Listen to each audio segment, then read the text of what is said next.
जमींदारों के जो पोषित गुंडे थे वो लोकतंत्र के इस दौर में डाकू बन गए।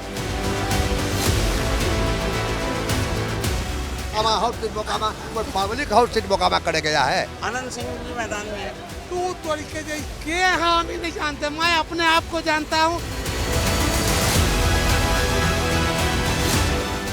बिहार में तो पूरा बिहार तो अपराध के लिए मैंने आज भी बदनाम है। चीन में भी जाने में लोगों को डर लगता था नेता में।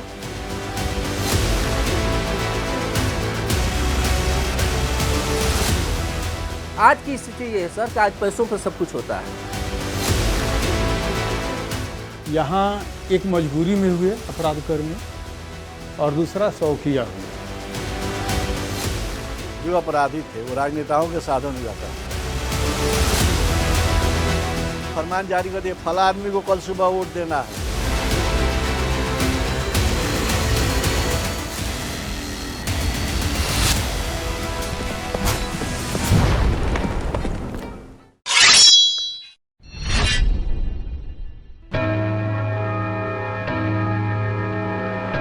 At the stroke of the midnight hour, when the world sleeps, India will awake to life and freedom.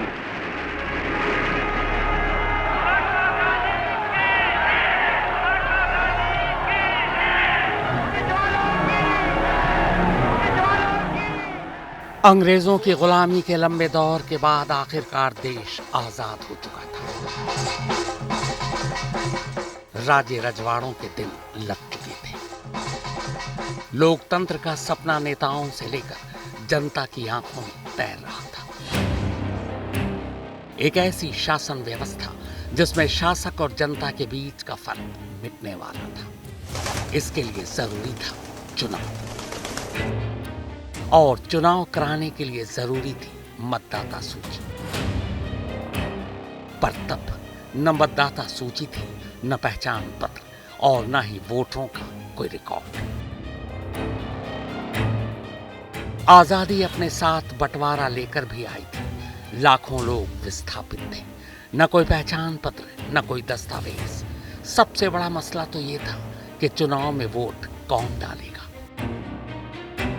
क्योंकि अंग्रेजों ने गुलाम भारत में वोट का अधिकार हर किसी को नहीं दिया था। धर्म, शिक्षा, संपत्ति और लिंग के आधार पर लोगों को वोट डालने से वंचित रखा गया था। तब वोटर लिस्ट में महिलाओं के नाम तक नहीं लिखे जाते थे, बल्कि तब महिलाओं के नाम के आगे बस फलां की पत्नी और फलां की बेटी लिखा जाता था।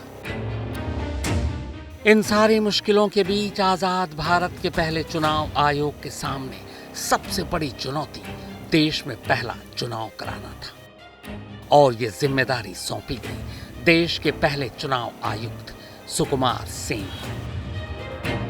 चुनाव आयोग को पहला चुनाव कराने के लिए शून्य से शुरुआत करनी थी। वक्त लगा, पर तैयारी जारी रही। तय हुआ कि आजाद भारत में हर वयस्क को वोट का अधिकार होगा। महिलाएं किसी की पत्नी या बेटी के नाम पर नहीं, बल्कि अपने नाम से वोट डालेंगी। आजादी के बाद अगले 4 सालों तक देश को पहले चुनाव का इंतजार करना पड़ा, और फिर आखिरकार वो दिन आ ही गया। 25 अक्टूबर 1951, यही वो ऐतिहासिक तारीख थी जब आजाद हिंदुस्तान के 20 करोड़ से ज्यादा हिंदुस्तानियों ने पहली बार खुद के लिए वोट डाला। तब पेटियों में सिर्फ वोट नहीं गिरे थे, बल्कि गिरी थी 200 साल की बेबसी। टूटी थी पहचान की बेड़ियां। पहली बार किसी की बीवी या बेटी नहीं, बल्कि सुनीता, सुशीला, रुक्मणी, रुखसाना, मरियम वोट डाल रही थी। देश का पहला चुनाव बेहद सादगी के साथ पूरा हुआ। तब चुनावी प्रचार डुगडुगी बजाकर किया जाता था, और नेता बैलगाड़ी और साइकिल पर बैठकर चुनावी प्रचार किया करते थे। लोकसभा के लिए हुए इस पहले चुनाव के अगले ही साल 4 फरवरी से 24 फरवरी 1952 के बीच बिहार विधानसभा की 276 सीटों के लिए पहली बार चुनाव हुआ। पहले चुनाव की कामयाबी ने विंस्टन चर्चिल जैसे बड़बोले नेताओं की उन दम भरे बयानों का जवाब दे दिया कि भारत में लोकतंत्र कभी पनप नहीं सकता। यह हिंदुस्तान की जनता की ताकत है और देश को संविधान देने वाले नेताओं की सोच का नतीजा कि लोकतंत्र आज भी कायम है। लेकिन जनता के लिए जनता के द्वारा की चुनावी व्यवस्था कैसे 5 साल बाद ही बाहुबलियों के लिए बाहुबलियों के द्वारा बदलती चली गई। इसे जानने के लिए आपको हम लेकर चलते हैं बिहार, जहां की वैशाली से दुनिया को पहली गणतंत्र वाली शासन व्यवस्था का संदेश मिला था। अब 1957 का साल आ चुका था। देश में दूसरी बार चुनाव होना था। तब पूरे देश का चुनाव एक साथ हुआ करता था। 57 में बिहार विधानसभा के लिए दूसरी बार चुनाव हुआ और यही वो साल था जिसने पहली बार राजनीति में मसल पावर, बूथ कैप्चरिंग, वोटरों को धमकाने और जबरन चुनाव जीतने की ऐसी बुनियाद रखी जिससे आज 68 साल बाद भी बिहार उबर नहीं पाया है। उल्टे इस मामले में आगे ही बढ़ता गया।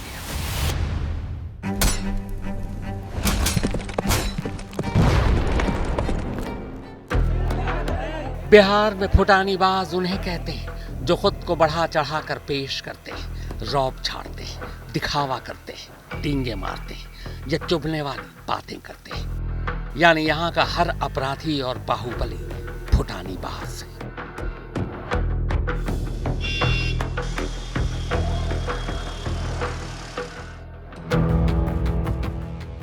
यह सिवान में मौजूद जीरादेई रेलवे स्टेशन है।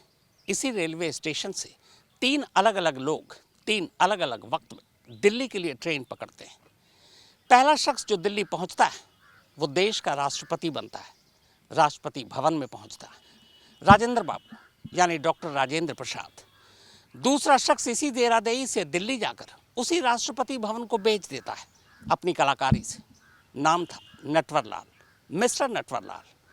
तीसरा शख्स इसी जगह से दिल्ली पहुंचकर सीधे लोकसभा में पहुंचता है, डॉन शहाबुद्दीन। अगर बिहार की राजनीति, चुनाव और राजनीति में बाहुबली की एंट्री की पूरी कहानी समझनी है तो बस इन 3 किरदारों के जरिए इन 3 रास्तों की कहानी को समझ लीजिए। बिहार के इसी सरजमीन जीरादेई में मौजूद यह देश के पहले राष्ट्रपति डॉक्टर राजेंद्र प्रसाद का घर है। गांधी जी के बेहद करीबी और चंपारण आंदोलन में गांधी जी के साथ साथ रहे राजेंद्र बाबू ने सीधा और साफ रास्ता पकड़ा और पाक साफ राजनीति करते हुए इसी रेलवे स्टेशन से दिल्ली में मौजूद राष्ट्रपति भवन तक का सफर तय किया, देश के पहले राष्ट्रपति बनकर।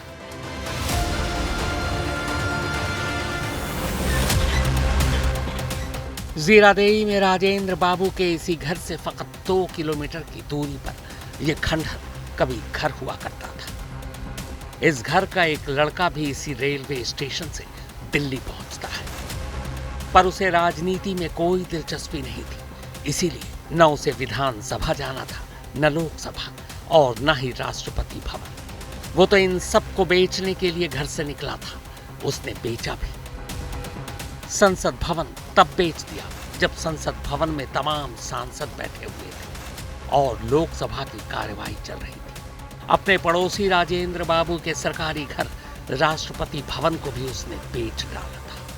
बिहार के इसी जीरादेई से निकलने वाले उस लड़के का नाम नटवरलाल था। एक ऐसा नाम जो मुहावरा बन गया। साल में 52 हफ्ते होते हैं, ताश में 52 पत्ते, और उन्होंने अपने 52 नाम रखे। लेकिन एक नाम जिससे आज भी उन्हें जाना जाता है वो एक ही है, नटवरलाल, मिस्टर नटवरलाल। सिवान के जीरादेही में ये वही घर है जहां मिथिलेश कुमार श्रीवास्तव यानी नटवरलाल का जन्म हुआ था।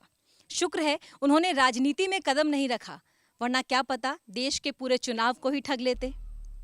राजेंद्र बाबू और नटवरलाल के घर से कुछ किलोमीटर की दूरी पर यह घर उस डॉन का है जिसने विधानसभा या लोकसभा किसी को नहीं बख्शा।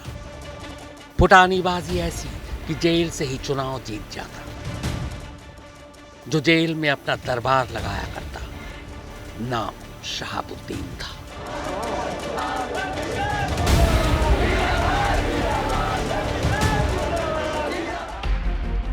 बिहार में राजनीति में अपराधियों या अपराधियों की राजनीति को समझने के लिए इससे बेहतर मिसाल और इससे अच्छी प्रयोगशाला कोई और हो ही नहीं सकती। असल में बिहार में कैसे राजनीति और अपराध का इस कदर घालमेल हो गया कि नेता और अपराधी एक ही सिक्के के दो पहलू से दिखने लगे। व्यवस्था से मजबूर जनता को ये क्यों लगने लगा कि जो नेता है वही अपराधी है और जो अपराधी है वही नेता, और जो अपराधी है वही नेता बनने के योग्य उम्मीदवार। ऐसा नहीं है कि ऐसा सिर्फ बिहार में होता है, पर जिस तरह से ये बिहार में होता है वैसा देश में शायद ही कहीं देखने को मिलता है। अपराधियों के लिए बिहार में राजनीति एक ऐसा रास्ता है जो धन के साथ ताकत भी दिलाता है। यहाँ राजनीति एक इंडस्ट्री है। ये इंडस्ट्री अपराधियों को पैसा भी दिलाता है, सरकारी सुविधाएं भी, और कानून के शिकंजे से बच निकलने की गारंटी भी देता है। इसीलिए बिहार चुनाव में ये फुटानीबाज हमेशा जरूरी होते हैं। नेताओं और राजनीतिक पार्टियों को हमेशा इनकी जरूरत पड़ती है। कभी नेताओं की चुनावी जीत का साधन रहे ये फुटानीबाज आगे चलकर खुद ही विधानसभा और लोकसभा तक में पहुंच गए। पर ये सब कुछ हुआ कैसे, तो इसे समझने के लिए आपको अब लिए चलते हैं पश्चिमी चंपारण।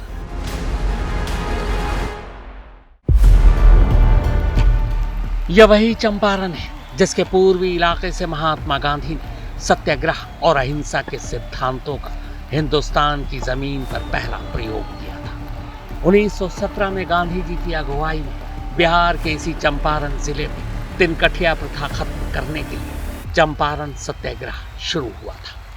असल में तिनकठिया प्रथा के तहत तब किसानों को अपनी जमीन पर 1/3 हिस्से पर नील की खेती करने के लिए मजबूर किया जाता था।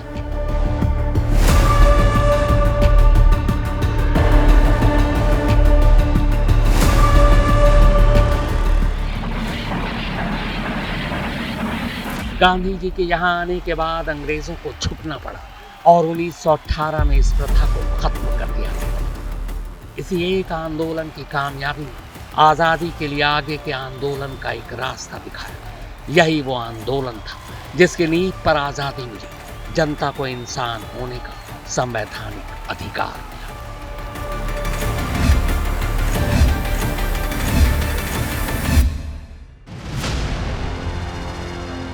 मगर इसे इस इलाके का इतिहास कहेंगे या फिर इत्तेफाक। आज न तो यहाँ गांधी है, न ही अहिंसा और न कोई आंदोलन। 70 और 80 का दशक आते आते यहाँ गांधी की जगह गन ने ले ली, अहिंसा की जगह हिंसा ने, और आंदोलन की जगह अपराध ने। कुछ सालों तक तो चुनाव ठीक ठाक रहा, शायद लोगों के लिए भी एक नया तजुर्बा था।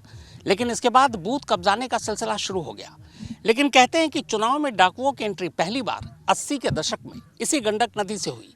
इस नदी के आसपास के इलाके को दियारा कहते हैं। डाकुओं ने इसी इलाके को अपना बसेरा बना रखा था। फिर धीरे धीरे जब इन डाकुओं की अहमियत नेताओं को पता चली तो नेताओं ने चुनाव जीतने के लिए इन्हीं डाकुओं को अपना हथियार बना लिया।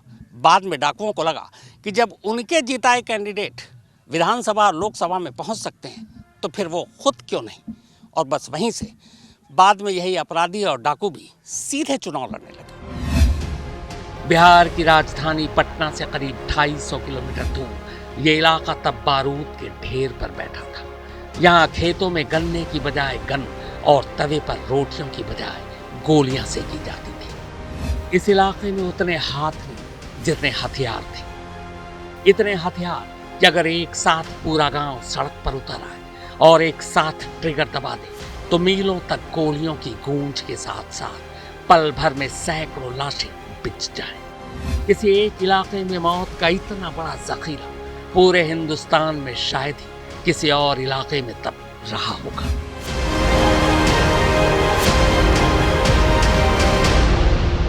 डाकुओं का दल जो था, क्योंकि वो जमींदारी से जस्ट छूटा हुआ वक्त था, जमींदारों के जो पोषित गुंडे थे वो लोकतंत्र के इस दौर में डाकू बन गए। कल तक वो जमींदार के गुंडे थे और बाद में वो अब दस्यु के कवर में चले गए। जो जमींदार फिर राजनीति में चले आए और राजनीति में आकर के आप देखें कि बिहार विधानसभा के अध्यक्ष रह चुके स्पीकर लक्ष्मी नारायण सुधांशु अरेस्ट किए गए थे रूपसपुर मास किलिंग के लिए। रूपसपुर में जब संथालों की हत्या हो गई थी, सामूहिक हत्या हुई थी, तो ही वॉज अरेस्टेड। आप बताएंगे कि मास किलिंग को लेकर देश के किसी और सूबे में कोई स्पीकर गिरफ्तार हुआ हो मास किलिंग के लिए? अपराध को लेकर के ही चंबल प्रसिद्ध है। तो जहाँ अपराध होगा वो चंबल हो गया। तो मान लीजिए ऑलरेडी एक चंबल है तो इसको मिनी चंबल नाम दे दिया गया। थोड़ा और बढ़ जाता तो चंबल 2 हो जाता है, लेकिन उतना ही पर रुक गया तो इसलिए इसको मिनी चंबल नाम दिया गया। चंबल मतलब अपराध, अपराध का जो केंद्र है वो चंबल है, इसीलिए इसको मिनी चंबल बोला जाता था। तो इसी को क्यों कहा गया? और भी तो बिहार में बहुत सारे इलाके, हर जगह अपराध का अलग अलग स्वरूप था। बिहार में तो पूरा बिहार तो अपराध के लिए मैंने आज भी बदनाम है। हालांकि आज वो अपराध नहीं है लेकिन फिर भी बदनाम है। यहाँ का जो अपराध था वो एक अलग स्वरूप का अपराध था। कैसे?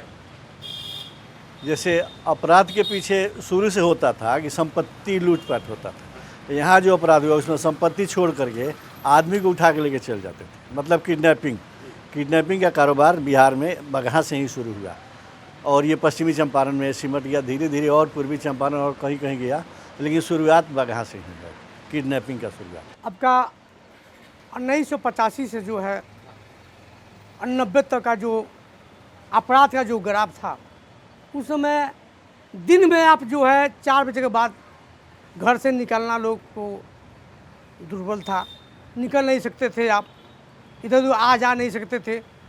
दिन में भी जाने में लोगों को डर लगता था नेता में उस समय। तो रात का कौन कहे, आज तो स्थिति दूसरी है, बदलाव हुई है बहुत ज़्यादा। लेकिन उस समय अपराध चरम सीमा इसलिए था कि लेवी के लिए चिट्ठी आती थी। अपराधी जो है, आप बड़े साहूकार हैं तो आपके पास चिट्ठी भेज दिया, मोहर लगा दिया कि मैं बिहार सरकार हूँ, फलना बोल रहा हूँ, और चिट्ठी भेज दिया कि आप इतना इतना सामान भेजा दीजिए। अगर आप सामान नहीं भेजाए तो आपका अपहरण हो जाता था, आपको ले जाकर टॉर्चर किया जाता था। आपसे पैसा जब मिलता था उस समय, अपहरण का जब फिरौती मिलता था तब छुटकारा मिलती थी।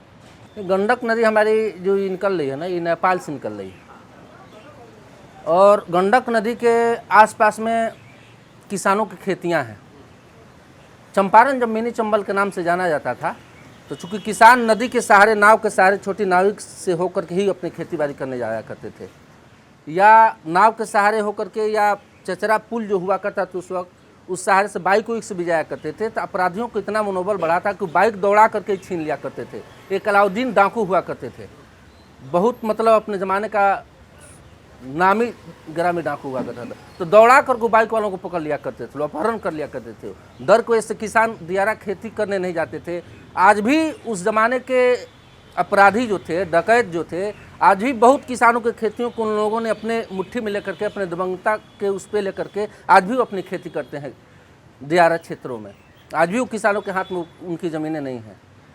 तो ये यहाँ का सिचुएशन था उस वक्त अपराध का। तो अपराध की यहाँ पृष्ठभूमि 2 तरह की रही है, पश्चिमी चंपारण में और ख़ास तौर से बगहा पुलिस जिला में। यहाँ एक मजबूरी में हुए अपराध कर्मी और दूसरा शौकिया हुए। तो शौकिया में ये प्रोफेशन चल पड़ा कि मेरी बात लोग माने, मैं जो कहूँ सो हो। जो कभी ज़माने में यहाँ जो ज़मींदार लोग करते थे उनके जगह पर ये अपराध कर्मी आ गए। दियारा के लोगों का खेत हड़प लेना, जोत लेना, उनका गन्ना हड़प लेना, खेती नहीं करने देना। तो जो खास पर शौकिया थे उन लोगों ने ऐसा ज़्यादा किया।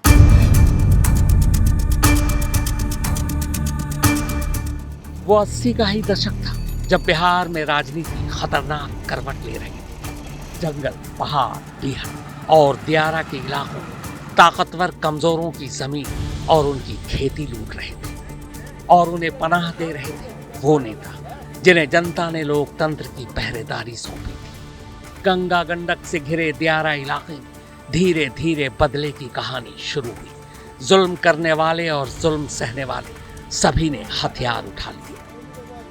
मिनी चंबल कहे जाने वाले पश्चिमी चंपारण के इस इलाके में कोई बागी बनकर डकैती डालने लगा तो कईयों ने डकैतों का सामना करने के लिए हथियार उठा लिया। सियासत का पहिया कुछ ऐसा घूम रहा था कि हथियार उठाने वाले दोनों हाथों को पता ही नहीं था कि कब और कैसे वो लोकतंत्र के पहरेदारों की मुट्ठी में कैद होते चले गए। लेकिन नेताओं का साथ पाकर बागियों का बल बढ़ गया, क्योंकि कई नेताओं ने जनता के प्रति अपनी जिम्मेदारी भुला दी और चुनाव जीतने के लिए डकैतों का इस्तेमाल करने लगे।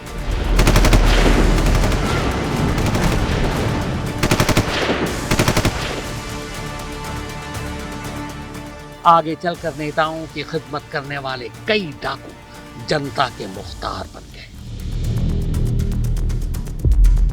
जो सौखिया में जो लोग हुए, जैसे राधा यादव, उनके भतीजा चुम्बन यादव, नेमा यादव, पत्थर सिंह चौहान। पत्थर सिंह चौहान भी मजबूरी में उठाया, वो पुलिस से आया था, वो होमगार्ड का जवान था, यहीं खरपोखरा का रहने वाला था।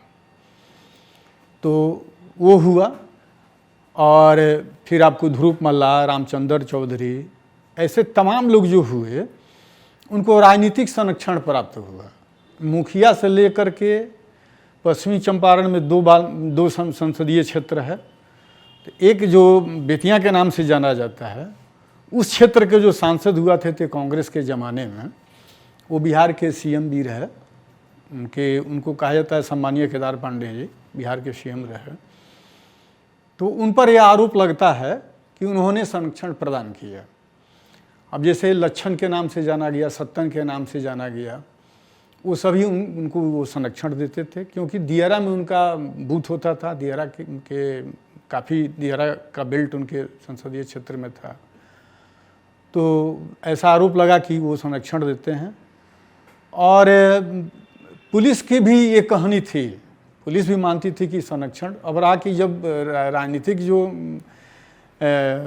जो मालिक हैं, जो देश चला रहे हैं, राज्य चला रहे हैं, जब वो ही ऐसा कर रहे हैं तो स्वाभाविक है अपराध पैदा होना। उस समय ये लोग राजनेताओं के साधन हुआ करते थे। जो अपराधी थे वो राजनेताओं के साधन हुआ करते थे, साधन के रूप में इनका उपयोग होता था। जैसे मान लीजिए मेरे पास एक साधन, 4 पहिया वाहन, कहीं जाना है तो उसको लेके मैं गया। उसी तरह से उनको चुनाव जीतना है तो अपराधियों का वो लोग सहयोग लेते थे। उनके माध्यम से बूथ वगैरह कब्जा कर दिए, लोगों को धमका दी, फला आदमी को ही वोट देना है, फला पार्टी को ही वोट देना है, इस तरह से करके और साधन के रूप में उनका उपयोग हुआ। बाद में परिस्थिति बदली, उनके दिमाग में भी कुछ, उनका भी अपना थर्ड सेंस जो होता है वो जगा। तो उनको लगा कि रे भाई मेरे बदौलत तो ये हो रहा है तो मैं क्यों नहीं हो जाऊँ। तो उससे पहले राजनीति का अपराधीकरण या अपराध में राजनीति नहीं था, जो भी था इनडायरेक्ट परोक्ष रूप से था। इसके बाद ये प्रत्यक्ष रूप से होने लगा और अपराधी लोग उनको छोड़ करके खुद जाने लगे। अगर नेताओं को संरक्षण प्राप्त नहीं होता तो एक पटना से फरमान नहीं जारी होता, लोगों को फरमान होता था कि यह करना है, इसको मार देना है, इसको ही कर देना है, फरमान होता था। उस समय नाम नहीं आता था, लेकिन राजनीति पूरा दबाव था उन लोगों का। इस अपहरण उद्योग का व्यवसाय पश्चिमी चंपारण बेतिया के एसएसपी यादव ने शुरू किया था। चोरी डकैती लोग करते थे, यार इससे क्या होगा, अपहरण करोगे तो एक अच्छी मोटी रकम मिलेगी। इसी नाते उन्होंने अपहरण उद्योग चलाया। पहले अपराधी ताकत के बल पर लोगों को डराता था, धमकाता था, वोटरों को लुभाता था। एक बार बोल दिया तुमको फला वोट देना तो डर की वजह से देता, अगर मैं नहीं देता हूँ तो मेरी जान चली जाएगी, मेरे बच्चे मारे जाएंगे, मैं मारा जाऊँगा। आज की स्थिति ये है सर कि आज पैसों पर सब कुछ होता है। आज पैसे पे वोट बिक जाते हैं, पैसों पे लोग खरीद लेता है वोट को खरीद करके उसका ही कर लेता है अपना। गरीब लोग हैं, 2 रुपये चाहिए खाने पीने के लिए, रोजगार उनके पास आज भी बहुत सारे लोग हैं जिनके पास रोजगार नहीं है, पैसे तो चाहिए पेट के लिए उनको, बाल बच्चों के लिए, तो आज भी पैसे लेकर के लोग अपना काम कर लेता है बेचारा। खेती की जमीन और फसल की लूट से बात आगे बढ़ते हुए अब किडनैपिंग, रंगदारी, जबरन वसूली, लूट और डाका जनी तक जा पहुंची थी। पश्चिमी चंपारण के अलावा रोहतास का पहाड़ी इलाका, कैमूर, मुंगेर, भागलपुर, बेगूसराय के गंगा से घिरे दियारा के इलाके डाकुओं के पनाहगाह बनते जा रहे थे। एक से बढ़कर एक डाकुओं के नामों की यहाँ तूती बोला करती थी। 70 से 90 के दरमियान 10,000 से ज्यादा लोग मौत के घाट उतारे जा चुके थे। 70 से और 90 का इतिहास, यूं तो हम लोग अंग्रेज़ के ज़माने में ही अपराध के चलते ही जोगापट्टी को यूनिवर्सिटी ऑफ क्राइम कहा गया। शुरुआत तो वहीं से होती है, लेकिन जो एकदम बंदूक की जो गूंज गूंजी चंपारण में, वो केदार पांडे के ज़माने से ही होगा। और इसमें 70 से लेकर के और 90 तक का इतिहास कुछ और रहा है, और 90 के इतिहास के बाद से इतिहास कुछ और रहा है। 70 से 90 तक के बीच में, 70 के आसपास में एक अपराधकर्मी होता था जोगापट्टी का गामा, जो जिसके कालांतर में लक्षण, सत्तन और वगैरह वगैरह जितने लोग सब इसके शागिर्द थे। और गामा के बाद हुआ मुस्लिम, और मुस्लिम से सब सने हुआ ये, इसके जो नाम बताएं अभी, सब इसी के शागिर्द थे। लेकिन गामा ही इसकी शुरुआत है 1970 से। नामी बनिया और बदनामी चोर वाली जो बात है ना, तो शुरुआत बिहार से ही हुआ, तो इसीलिए बिहार बदनाम हुआ। सो आज तक उसके ऊपर एक बदनुमा दाग लगा ही है। अच्छा दाग होगा तो उसको धुलने में समय लगेगा, लेकिन अगर ख़राब दाग लग जाए तो वो बहुत दिन तक रहता है। अभी पता नहीं कब तक बिहार का ये बदनुमा दाग बिहार के माथे पर पता नहीं कब तक रहेगा, इसको नहीं कहा जा सकता है। बिहार इसके लिए बदनाम है, हालांकि बिहार से अधिक क्राइम और जगह है। तो 1985 से लेकर 90 की स्थिति बहुत भयानक थी। उस समय नरसंहार हुई थी आपका 96 में जो है नौरंगिया दून में। उस समय 15 थारू निर्दोष लोगों का हत्या किया गया था अपराधियों द्वारा। और उसके बाद आपका बथुवरिया जो है 13 आदमी की जो है आपका हत्या हुआ था। उस समय एसपी थे आपका AK अम्बेडकर आए थे। अब पहला पोस्टिंग, पहला जगह था उनका, ज्वाइनिंग किए उस समय वहाँ हत्या हुई थी, लोगों का घर जला दिया गया था। वहाँ अपराधियों का मैंने रण बसेरा कहा जाए, मैंने मिनी चंबल का रण बसेरा जो है बथुवरिया में था। जो लोग जानते हैं कि ये क्रिमिनल रहा है, आज वो राजनीति में आकर अपनी छवि को धूल लिया है, तो वो अलग चीज़ है। लेकिन लोग तो देख रहे हैं, हम तो देख रहे हैं कि यहाँ से 4 बजे के बाद हम 5 किलोमीटर की दूर पे मेरा घर में घर नहीं जाया करता था।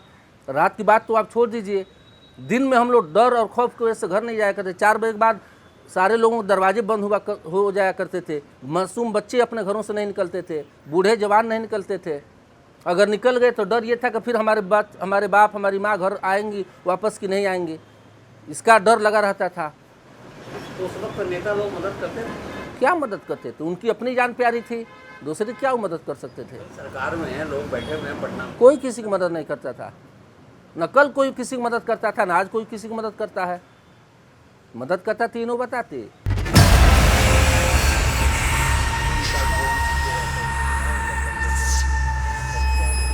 इसी चंपारण की जमीन ने आज़ादी के बाद 80 के दशक में नेताओं को चुनाव जीतने का एक रास्ता दिखाया। वो रास्ता था फुटानी बाजू, यानी अपराधियों को हथियार बनाकर चुनाव जीतने का।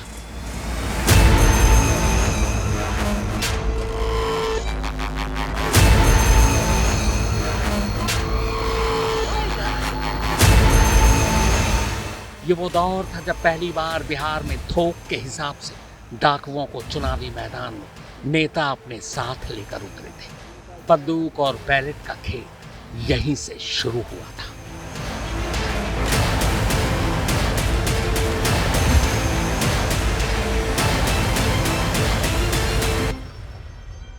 ये 10-12 के गिरोह में जाते थे, और गांव के लोग अगर आते थे तो आश्रम से हटा देते थे और जाके बूथ के पर कब्जा कर लेते थे। जो पोलिंग वगैरह था तो बंदूक लोग सटा देते थे, बैलेट पेपर वगैरह लेते थे, 4 को 5 को मिल कर अपने ही मारते थे, सिग्नेचर कर देते थे, सब डाल देते थे। बदले में उनको क्या मिलता था नेताओं से? संरक्षण। पुलिस उनको परेशान नहीं करती थी, उनको बचाते थे, राजनीतिक लोग बचाते थे। बिहार को बिहार के लोगों ने बदनाम किया। जो शीर्ष पर बैठे उन्होंने कभी बिहार के लिए अच्छा सोचा ही नहीं। उन्होंने तो ये सोचा कि ये चलता रहेगा तो मेरा कार्यक्रम चलता रहेगा। एक फिल्म आई थी जय गंगा जल, उसमें दिखा रहा था कि अगर ये लोग नहीं रहेंगे तो उस पर चढ़ करके हमारा पोस्टर कौन लगाएगा, इनका रहना ज़रूरी है।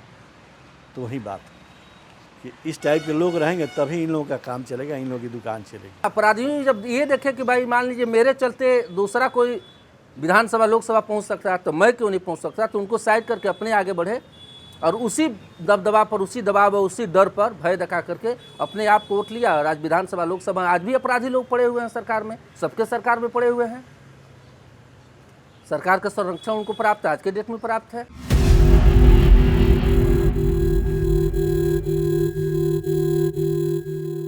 तब चुनाव में नेताओं के कहने पर डाकू सिर्फ बूथ नहीं लूटा करते थे, बल्कि बाकायदा खुला खत यानी ओपन लेटर लिखकर गांव-गांव में बंटवाते थे। इस लेटर में हुक्म होता था कि किस पार्टी के किस उम्मीदवार को इस बार वोट देना है।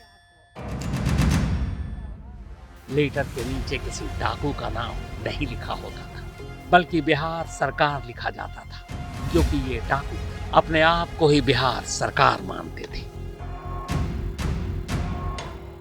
फरमान उनका एक आदमी आया, चाहे रात में पूरी टीम आई और उस गांव के किनारे खड़ा होकर, चाहे गांव में एक साइड से इधर से गया, इधर से निकल गया, फरमान जारी कर दिया, फला आदमी को कल सुबह वोट देना है, कल सुबह वोट देने अगर कोई जाएंगे तो फला पार्टी को ही वोट देंगे। इस तरह से फरमान होता था। बाद में लोगों के घर घर चिट्ठी भी जाने लगा। उनका जो चिट्ठी आता था वो बिहार सरकार लिख करके आता था। वो अपने आप को गवर्नमेंट के पैरेलल बिहार सरकार, वो भी अपने आप को घोषित कर दिए थे। अघोषित सरकार हो गए थे बिहार सरकार करके, वो स्वघोषित, अघोषित नहीं, स्वघोषित बिहार सरकार। यहाँ के अपराधी होते थे उस समय, यही चलता था, यही होता था उस समय।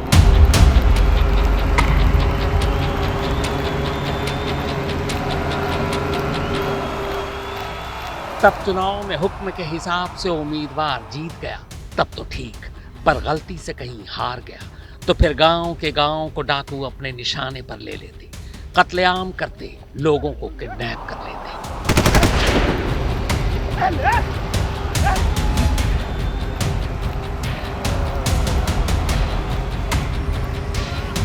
पहला काम इनका बूथ लूटना और लोगों को हड़काना था, धमकाना कि फला आदमी को वोट देना है।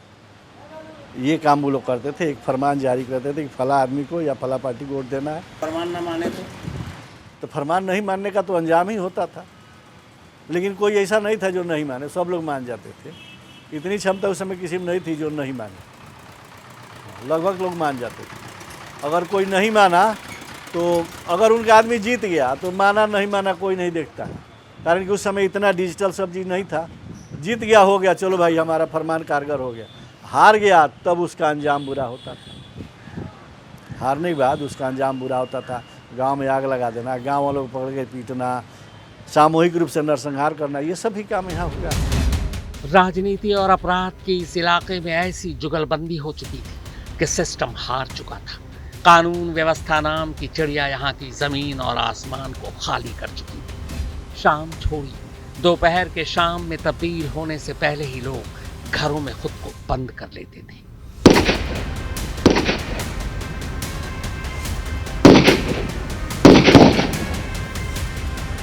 इसी जंगल राज के बीच 1985 प्रधानमंत्री राजीव गांधी चुनावी प्रचार के लिए जब यहाँ पहुंचे, तब भीड़ ने आवाज लगाई, हम जीना चाहते हैं, हिंसा हमें मार रही है, हमें भय से बचाएं। तब राजीव गांधी ने लोगों से वादा किया था कि नई सरकार बनते ही इस पूरे जिले को भय मुक्त कर देंगे। इसी के बाद इसी मिनी चंबल को डाकुओं और अपराधियों से मुक्त करने के लिए ऑपरेशन ब्लैक पैंथर चलाया गया।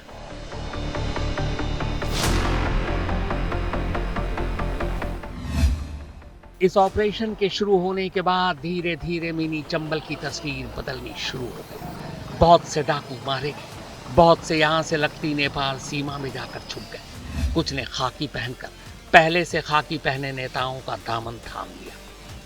वैसे तब तक दौर बदल चुका था, किडनैपिंग और फिरौती का शहरीकरण हो चुका था। अब पटना समेत बिहार के बाकी छोटे बड़े शहरों के अपराधियों ने डाकुओं से ये काम अपने हाथों में ले लिया था।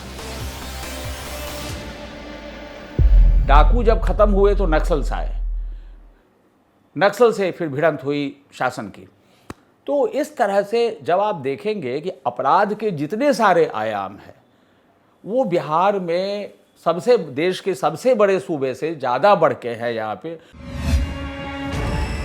70 के खत्म होते होते और 80 के शुरुआत का लगभग ये वही दौर था जब बिहार में चुनावी सियासत ने यहाँ के खेतों की मिट्टी में खून मिलाने का काम भी किया। अमीरी, गरीबी, ऊंच नीच, जात पात की ऐसी लकीरें खींच दी गई कि जगह जगह फिजाओं में बदले की हवा खुल गई। इस नाइंसाफी ने एक तरफ माओवादियों को दलितों और भूमिहीनों का मसीहा बनने का मौका दे दिया, तो दूसरी तरफ ऊंची जाति के जमींदारों को इस बगावत को कुचलने का नतीजा ये हुआ कि आने वाले वक्त में बिहार अनगिनत नरसंहार का गवाह बन बैठा। सामूहिक हत्याकांड की यहाँ छड़ी सी लग गई। 12 पठानी टोला, लक्ष्मणपुर बाथे, सेनारी, मियाँपुर, हर घटना जैसे एक दूसरे का जवाब बदला था। ये जवाब अक्सर रात के अंधेरे में गोलियों से दिया जाता था और बिहार की जमीन जहां तहां खून से लाल होती जा रही थी। मास किलिंग मतलब दलेलचक बघौरा सूची बनाने लगे तो मैं फिर कह रहा हूं कि पूरे देश में नंबर 1 होगा बिहार मास किलिंग में। और मैं उस घटना को आज भी नहीं भूल पाता हूं। दलेलचक बघौरा में जब 60 शव लाशें एक कतार से पड़ी हुई थी, क्या कोई शोले फिल्म बनाएगा जो ठाकुर के पूरे खानदान को खत्म कर दिया। 60 लाशें बगैर सर के, नक्सल्स उसको सर कलम करके भाग चुके थे। सिर्फ उनके बॉडी से, उनके शरीर से पता चल रहा था कि ये कौन है। बेल्ची नरसंहार 1971 बिहार की राजधानी पटना से करीब 60 किलोमीटर दूर एक छोटा सा गांव था बेल्ची। 17 मई 1977 की रात गांव में कयामत उतर आई थी। पूरा गांव जब गहरी नींद में सो रहा था, तभी कुछ दबंग लोग हथियारों के साथ उस गांव में दाखिल हुए। उन्होंने चुन चुन कर कुछ घरों में दस्तक दी और लोगों को बाहर खींच लिया। हमलावरों ने गांव के 11 दलित मजदूरों को जिंदा आग के हवाले कर दिया था।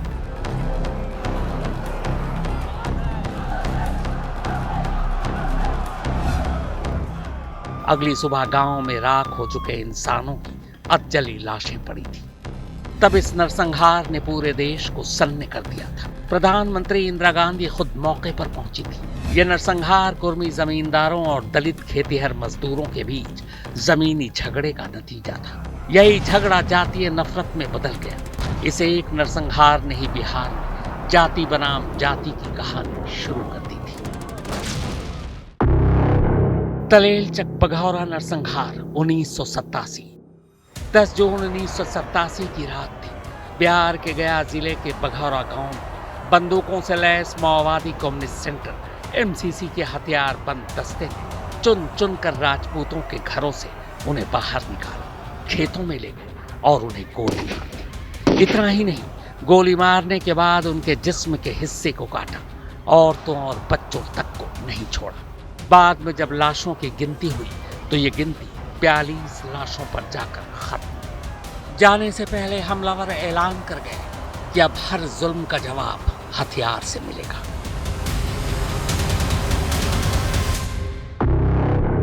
रणवीर सेना का जन्म 1994। 90 का दशक आते आते बिहार के कई गांव लाल झंडों से पट चुके थे। नक्सली संगठन एमसीसी और पीडब्ल्यूजी गरीब दलितों और पिछड़े तबकों में अपनी पैठ बना चुके थे। नौजवानों पर खास तौर पर इनका असर हो रहा था। नतीजतन भूमिहार और राजपूत जमींदार अब खुद को असुरक्षित महसूस करने लगे। उसी डर और खौफ के चलते उस दौर में भूमिहार किसानों ने अपनी एक निजी सेना बनाई। नाम रखा रणवीर सेना। ये नाम दरअसल रणवीर बाबा से लिया गया था, जो भूमिहार समुदाय के लोक देवता माने जाते हैं। रणवीर सेना के गठन का मकसद था माओवादियों को उन्हीं की भाषा में जवाब देना। कहने को ये सेना रक्षा के लिए बनाई गई थी, लेकिन जल्द ही रणवीर सेना खुद आतंक की पहचान बन गई। इनका एक ही नारा था, जो हमारे खिलाफ है वो मारा जाएगा। रणवीर सेना के जन्म के साथ ही अब खेल और खूनी हो चुका था।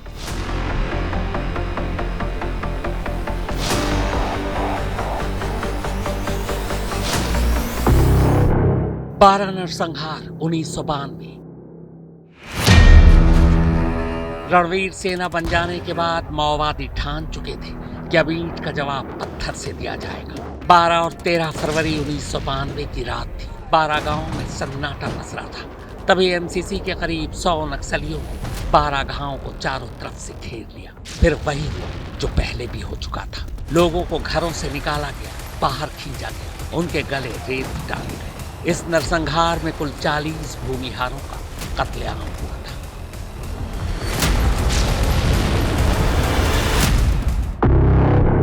पठानी टोला 1996।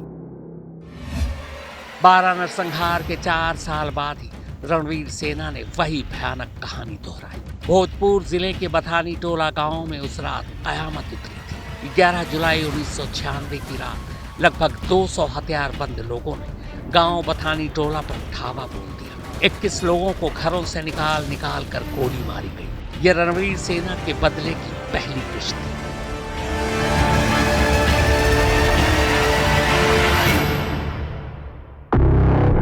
लक्ष्मणपुर बाथे 1997। रणवीर सेना और माओवादियों के बीच दुश्मनी की खाई और गहरी होती जा रही थी। सरकार खामोश बैठी थी। 1 दिसंबर 1997 की रात रणवीर सेना के हमलावरों ने बथानी टोला गांव पर इस बार धावा बोला था। यह बिहार के सबसे खूनी नरसंहार में से एक था। कुल 58 लोगों का कत्लेआम हुआ और घरों को आग लगा दी गई। इस नरसंहार को बाद में राष्ट्रीय शर्म कहा गया था। शंकर बिगहा 1999।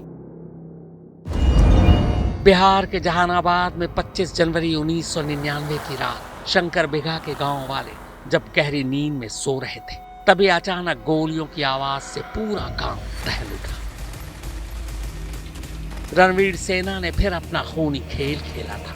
इस नरसंहार में 22 दलितों को मार डाला गया। सेनारी नरसंहार 1999। शंकर बिगहा के जख्म अभी भरे भी नहीं थे कि फिर एक नरसंहार हो गया।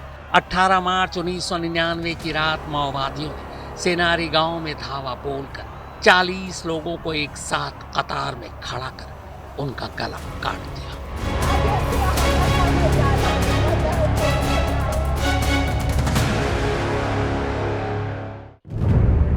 मियापुर नरसंहार साल 2000। एमसीसी और रणवीर सेना की खूनी जंग को 23 साल बीत चुके थे। बिहार के औरंगाबाद के मियापुर गांव में 16 जून 2000 को रणवीर सेना ने फिर धावा बोला। इस बार भी घरों से लोगों को खींच कर कतार में खड़ा किया गया। फिर ठीक माओवादियों के ही अंदाज में हरेक का गला काट कर उन्हें मार दिया गया। उस दिन मियापुर में कुल 35 लाशें गिरी थी।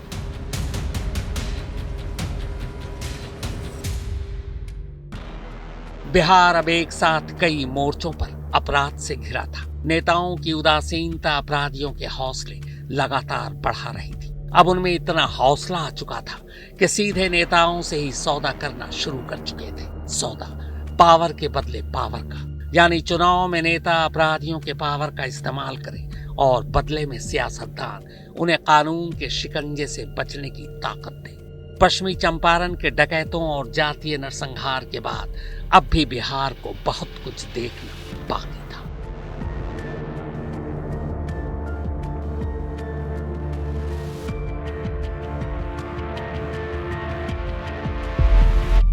अब न समाजवाद है, न साम्यवाद है और न पूंजीवाद है।